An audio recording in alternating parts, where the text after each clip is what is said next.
Luke 6, 27 to 38, love for enemies. But I say to you that listen, love your enemies, do good to those who hate you, bless those who curse you, pray for those who abuse you. If anyone strikes you on the cheek, offer the other also, and withhold even your shirt. Give to everyone who begs from you, and if anyone takes away your goods, do not ask for them again. Do to others as you would have them do to you. If you love those who love you, what credit is that to you? For even sinners love those who love them. If you do good to those who do good to you, what credit is that to you? For even sinners do the same. If you lend to those from whom you hope to receive, what credit is that to you? Even sinners lend to sinners to receive as much again. But love your enemies, do good, and lend, expecting nothing in return. Your reward will be great, and you will be children of the Most High, for he is kind to the ungrateful and the wicked. Be merciful, just as your Father is merciful. Judging others. Do not judge, and you will not be judged. Do not condemn, and you will not be condemned. Forgive, and you will be forgiven. Give, and it will be given to you. A good measure, pressed down, shaken together, running over, will be put into your lap. For the measure you give will be the measure you get back. May the living word of God speak to us through these ancient words of Scripture. Well, friends, we have spent the last 5 weeks exploring our 6 stone jars, the jars that are filled to the brim by God. And God ensures that we have enough of these meaningful and deeply satisfying spiritual things so that we can share them with the world. We're offered enough hope to fill our house, enough purpose to fill our plans, enough meaning to fill our days, enough healing to fill our wounds, and enough vision to fill our future. Each of these offers us something to fill our cups, our jars, so that we can pour them back out into the world and know that we will be filled back up when we do so. But today's jar is the hardest of them all. This isn't some exciting mission that God is sending us on. As with purpose, it's not a reminder of who we are and to come down from our mountains to be with God's people on the plain. It's not the balm of healing that while our hurts are many, God offers healing that can soothe our souls. No.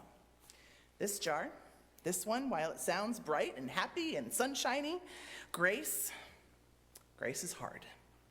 Those other jars, in them we receive something. We receive meaning, and we receive purpose, and we receive healing.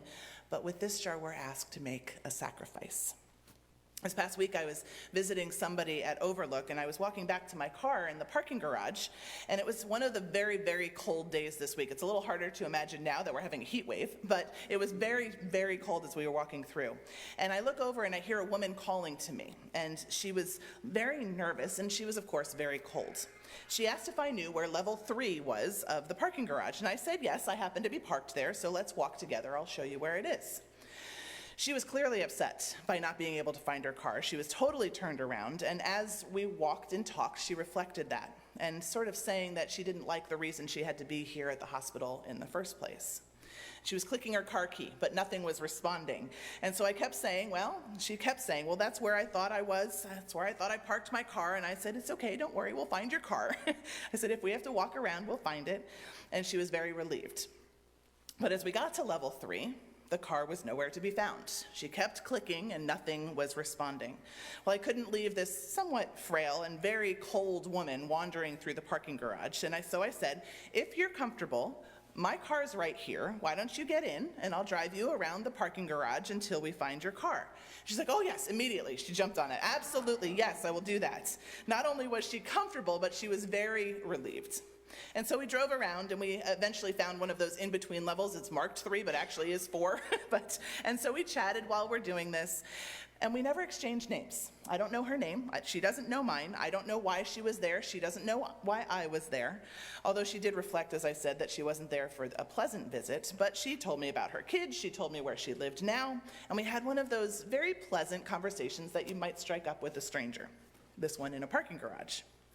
Well, after we found our car, she was seated right next to me in mine, and she looked at me square in the eye, and she said, "I believe that good things happen to those who do good things. You are my guardian angel." It was so kind, it was so sweet, and I was truly happy to have helped her. But I don't tell you this story to make myself look good. There are many other circumstances under which I would not have let someone come and sit in my car, where I wouldn't have felt comfortable with doing that. But I tell you this because as I've thought about it in the days since, I've realized a couple of things. First, I've realized that this was a real and true filling back up of my jar moment. We've discovered throughout this series that if we pour our jars out into the world, God will fill them back up. And that happened to me this week. She filled my jar back up with those very kind words that she said. Second, if I had been in a hurry to get to my next appointment or my next commitment, I probably wouldn't have been quite so gracious. So I wondered this week about how our overcommitment to busyness can lead to this general feeling of not being gracious. That I might have been irritated about this woman needing or asking for my assistance if I was so caught up in my own things. Kind of like when you're in a hurry to get somewhere because you're late and the person in front of you is driving the speed limit. It drives us nuts. And it is certainly not circumstances to offer grace. But what if they had just come from the doctor and had gotten really bad news? What if they're having a hard time physically seeing, and so they're taking it slow just to be sure? What if they were overstimulated and needed to take it slow to be safe? What if they're a new driver, as my almost 17-year-old nephew gets his license hopefully this week? What if they're a new driver behind the wheel and they don't quite feel comfortable yet? We don't always know what's happening in the lives of those around us. The offer of graciousness, especially when we are late or pressured, it's hard to do. And so I realized that maybe if we take a step back from our busyness, we might have a bit more graciousness to offer. But the last thing I have thought about since that encounter is that I experienced how easy it is to offer grace to someone when they're offering it back. And that is why this jar of grace is so hard. Because it's based on the golden rule, and you heard it in that reading and in our children's time, do unto others as you would have them do unto you. And the problem is that while the other jars were about something that we can take hold of and run with, a mission, a purpose, this jar is about doing something, offering something of ourselves, grace, but not just those who offer it to us. We're also asked to do so for an enemy, to a hate-filled world, maybe to a hurtful family member, maybe to someone who thinks differently than us, maybe to someone whose values are different than ours, maybe to someone who is unkind to us or works to erase the truth of someone that we love. And it is hard, near impossible maybe, to even consider, especially in today's climate, how grace might be something that we could offer.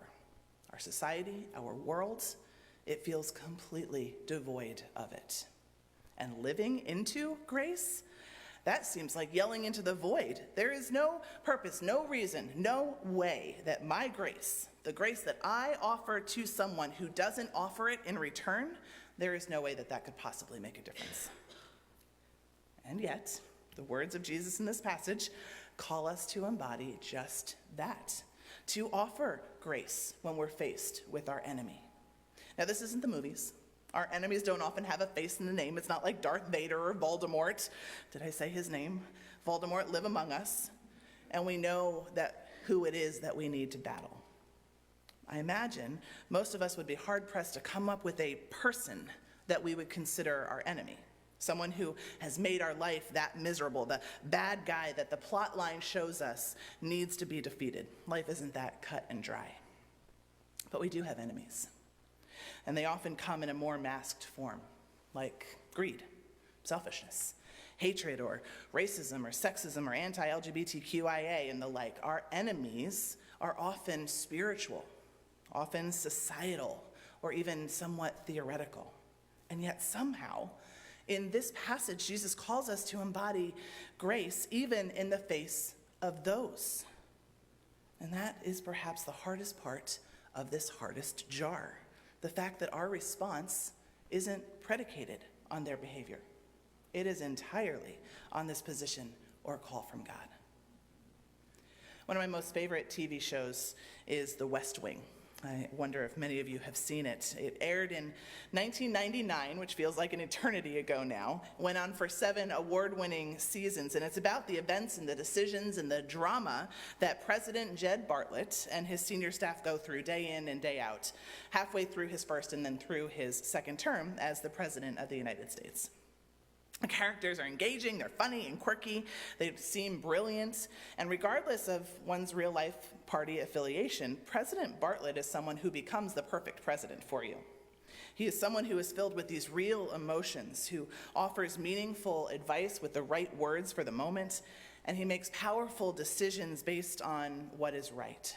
Now, while not all of it has aged very well, the drama around pagers in the first episode felt rather outdated. But much of the drama is still very relevant today. In one of the very first episodes, just as the viewer is getting to know the captivating personality of this character, we're brought into an exchange between him and his personal physician, a Lieutenant Morris. He's portrayed as being this loving, young family man with a young wife and a 10-month-old baby at home. And Lieutenant Morris, before beginning on the president's offered position of a higher rank, he had a scheduled visit to an overseas children's hospital. You can probably predict where this is going. They couldn't have written it better to set it up for this gut-wrenching feeling, because President Bartlett soon receives the news that the helicopter transporting Lieutenant Morris and 35 other American soldiers has been shot down, and there are no survivors. This disaster for President Bartlett was more than just a national tragedy.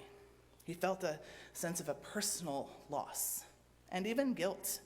But as the president, he was quickly brought into the Situation Room so his top military advisors could present him with options for responding, a proportional response, as they called it.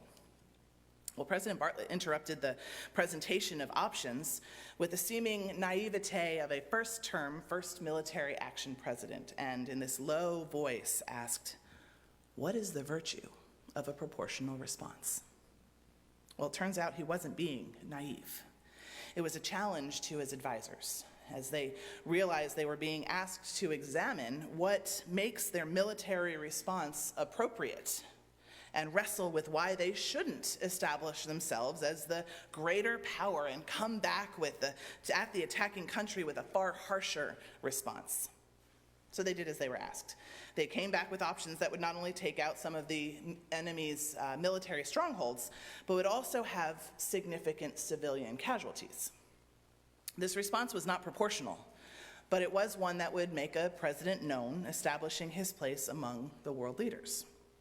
Well, President Bartlett, of course, realized that his personal feelings needed to be put aside and he needed to act in the best interest of the country, and so a proportional response was ordered. If I recall correctly, they attacked some empty military base of some sort. But it's an interesting question that he raised. What is the value of a proportional response? Because many of us often don't want to let the punishment fit the crime, so to speak. We might rather teach someone a lesson, come back with something that establishes us as the greater power. If we're being treated unfairly by a friend, make them know what kind of friend you can be. Someone else get the praise for something that you've done? Well, take credit for one of their accomplishments. Someone insulting your work? Come back with a personal jab at them. It sounds more vindictive, of course, than a proportional response might be, but also seems fairly common to us as we react to others who are looking out for themselves and not embodying the graciousness that we heard about in today's reading.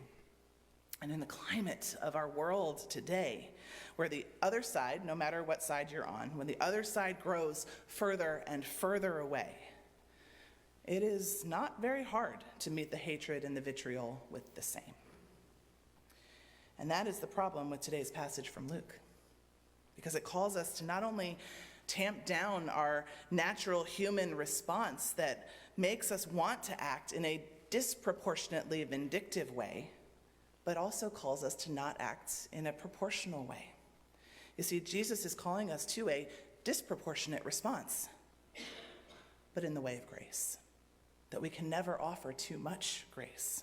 That when we are attacked and someone steals our possessions, we offer them more. That's one example he gave. That when we're struck on the cheek, that we offer the other one. Another example he gave. I would like to put a word of caution here, though. That this passage with this simple, quick reading kind of makes it sound like we're to be doormats, right? That when we are being treated unfairly, this sounds like we should condone those acts, perpetuating the cycle of abuse or wrongdoing. But that's actually the opposite of what the purpose of this passage is. Instead of taking it because we can't do anything else, this is supposed to empower us. Empower us to respond in love and grace, the disproportionate response, and thus change or break the cycle. To not repay anyone evil with evil, but to repay evil with love and with grace. Kind of akin to Martin Luther King Jr.'s statement that darkness cannot drive out darkness, only light can do that. That hate can't drive out hate, only love can do that. What Jesus is suggesting of his followers is that only love and grace can meet evil and hatred. Because if we respond in some other way, we're only perpetuating the evil and the hatred. And that is why I started out by saying that this is the hardest jar. Because it is the hardest one to do, to offer grace to our enemies, to those who work against all that we see and seek for the world, to offer love for those whose vision seems to be against the vision of God, a world of love and of acceptance and of kindness and of justice and of peace.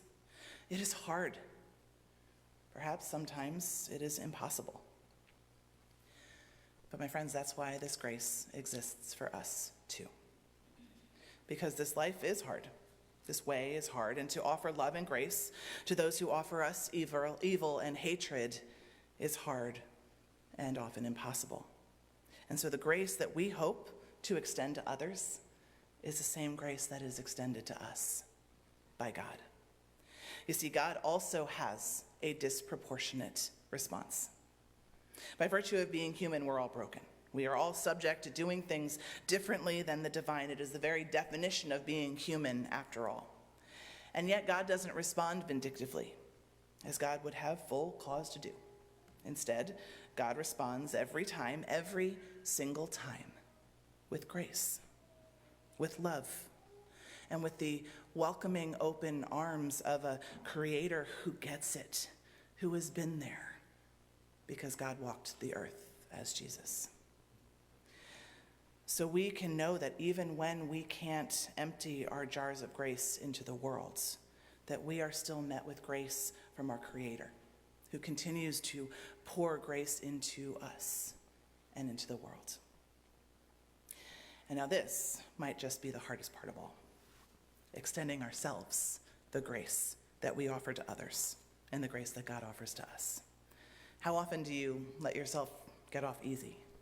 I imagine it's not very often. How frequently are you tougher on yourself because you couldn't do or say or be the way that you wanted to be? When your hatred of what someone is saying or doing gets the better of you and you respond in kind with the same level of hatred back. This is especially true when we are behind our screens at our keyboards. Friends, nothing is going to be worked out on social media.